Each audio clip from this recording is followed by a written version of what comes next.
Morning. I haven't done any videos on 3D printing yet, but this is going to be the first one. It's an Ender 3. It's nothing fancy. Printing the Taulman, T-A-U-L-M-A-N 230 nylon. And I came out last night. I was printing this. It's supposed to be much taller. Come out last night, and the print head was maybe 13 millimeter, about ½ inch off the workpiece, and wasn't putting anything out.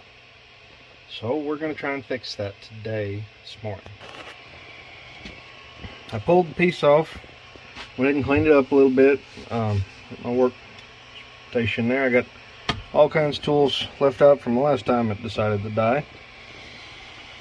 We are currently heating the to do auto home. Raise the Z-axis about 100 millimeters, and then we're going to try and figure out this here. So the first thing I'm going to do is make sure that it's brought up to temperature. Doing that, and as it gets going, when it gets up to about 230 or whatever it's going to do, I'll go into my motion, and I'll go over to the extruder, and I'll tell it to feed some product through it, some filament, and we'll see what she does. This is the enclosure we built. It's still not really done. I'm gonna zoom out here, so nothing fancy. A couple of under cabinet kitchen lights, that kind of thing. Over here, motion, move axis, extruder, 10 millimeter. Now when I move this knob, it's going to do a 10 millimeter shot. You'll see the gear move, that spur back here. Okay, we're going to look for anything coming out of here. Now, judging by what that looks like, I don't know if you can see, nothing came out. There we go. It looks suspiciously like we're clogged. So, I'll grab an Allen wrench here. I didn't have a way that I could find to set up my tripod. Notice I only keep one screw in that, because I maintenance this thing fairly regular, and I've got a couple things done to it, and I really need to slop the screws or build a different enclosure. Probably need to just design and build a different enclosure, but my CAD skills are just awful. Now we know that's up to temperature. Got our screw-in thermistor there. Factory heating element. We're going to pull this off. It's really, really hot. So somewhere around here. See what I can do here. We're not cutting, we're just using these as pliers. Notice it's not really packed full of anything like if I had a hot end leak. So now we're going to look here, and it's pretty much coated, but it should be hot enough it doesn't matter. So this little wrench here that came with an ignition wrench set, and I don't recommend that you do it like this, because it puts torque on that and on these two screws. But we're just going to try and get this off here.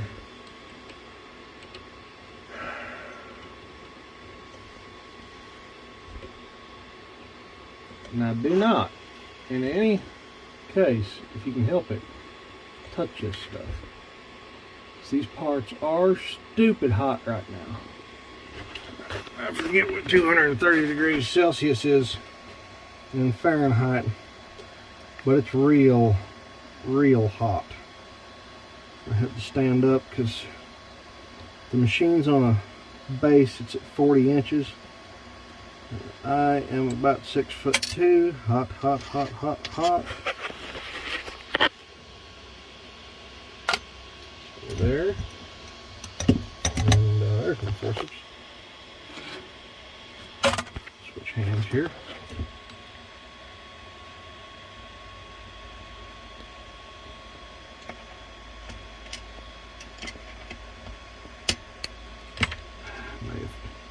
Still pretty warm.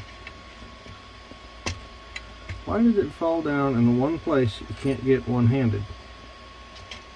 This is your old 0.4mm brass nozzle. I bought some hardened steel ones, but I did not like them because they created a gap. Ouch.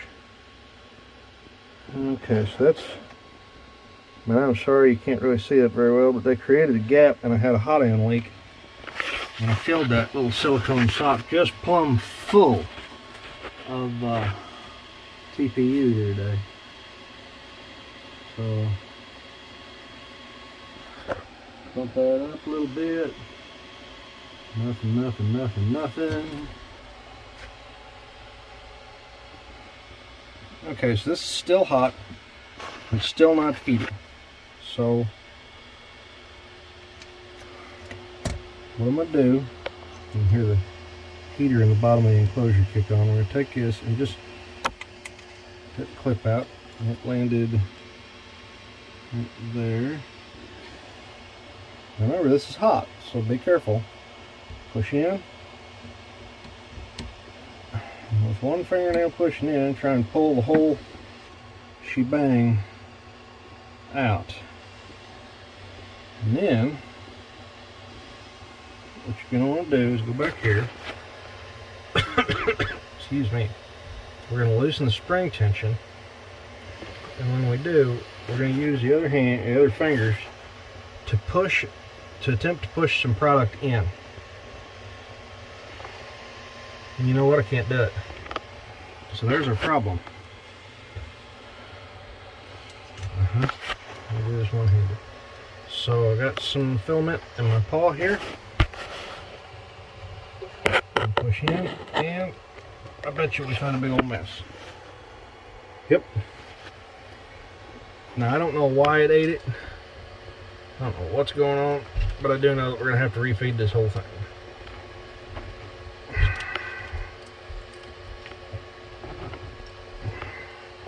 This would be much easier with both hands and much faster. Now, it would take approximately forever to have the extruder feed the entire length of this.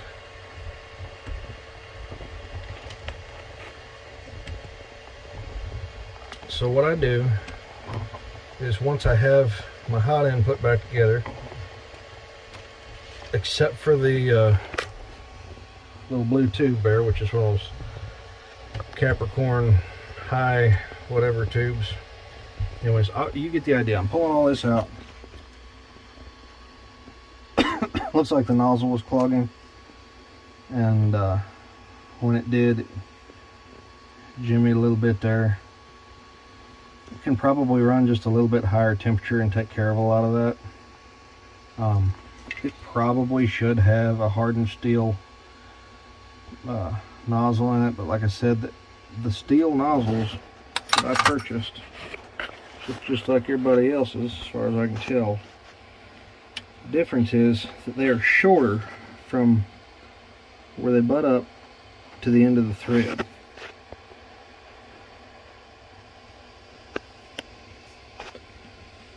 So this distance from here to here is different. Let's see if I can get, it's not a lot different.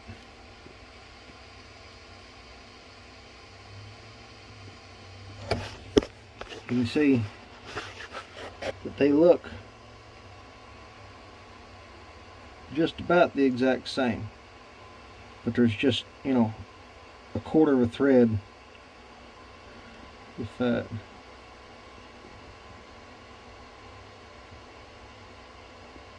I don't know, they're shorter, and being so, it creates a leak where it pushes out from around where that's supposed to seal up,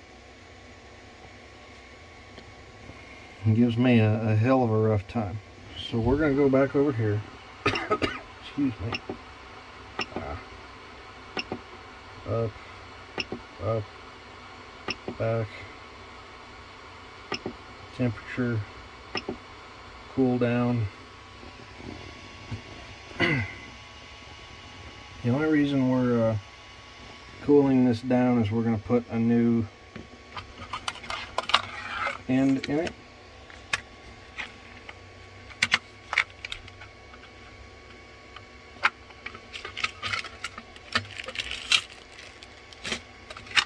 I bought some more brass ones. Hopefully these are the same length. These little bags are stupid hard to open. This one here.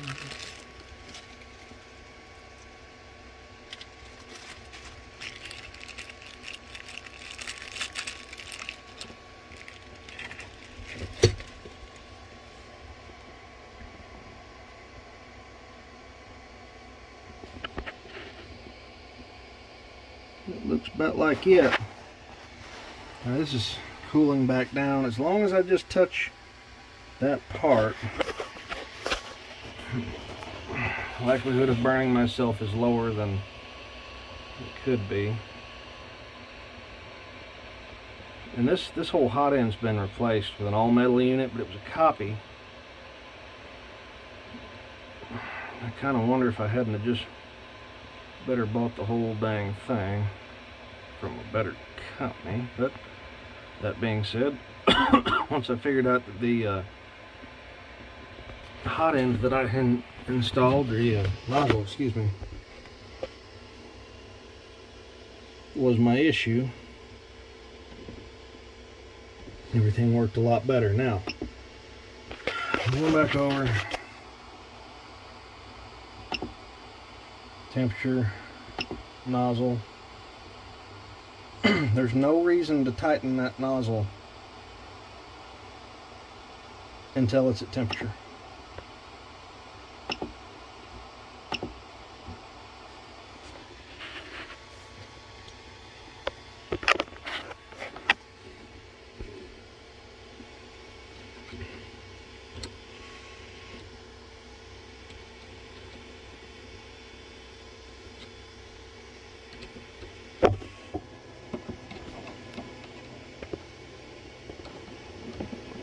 Again, there's no good way that I can think of to put the tripod in here, because the enclosure is only yay wide, which is less than the breadth of my shoulders, and I don't see how I'd fit the camera and the tripod and me in there at the same time. So while that's heating up, I'm going to go ahead and pause the camera and get this filament out. Okay, filament's out. Cut off the end with some side cutters, feeding back through that little hole. Push in on that.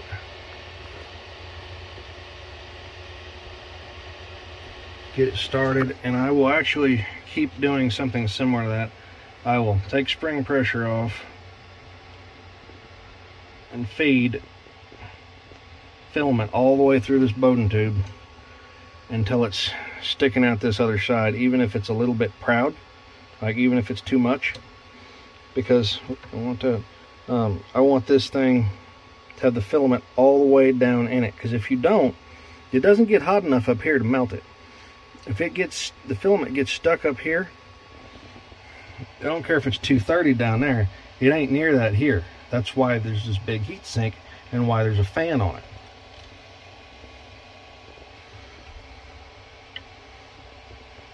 So we're just feeding. Obviously this would be faster with two hands.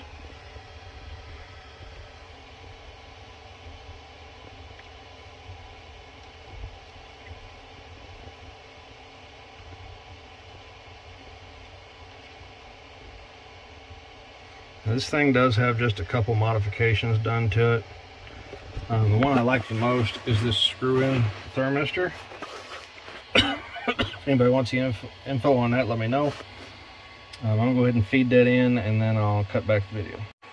All right, back on. I got way too much filament out, and this Bowden tube is actually a little bit too long, which I don't think helps any with retraction.